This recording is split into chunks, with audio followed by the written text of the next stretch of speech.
war between India and Pakistan, two of the smallest nuclear powers, with only a few hundred weapons of about the size of the Hiroshima bomb, we might die as unintended consequences that the Indian and Pakistani generals never even gave us a thought about.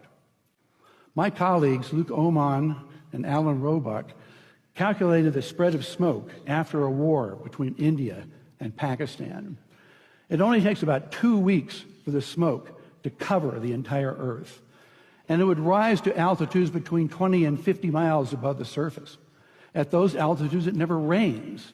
The smoke would stay there for years.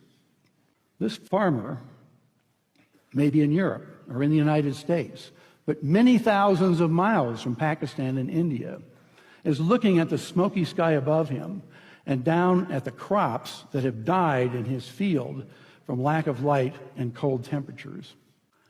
It's estimated that in a war between India and Pakistan, that we would lose 10 to 40% of the yields of corn, wheat, and rice for years afterward because of the bad weather. The entire world only has enough food to feed the population for 60 days unless agriculture produces more food.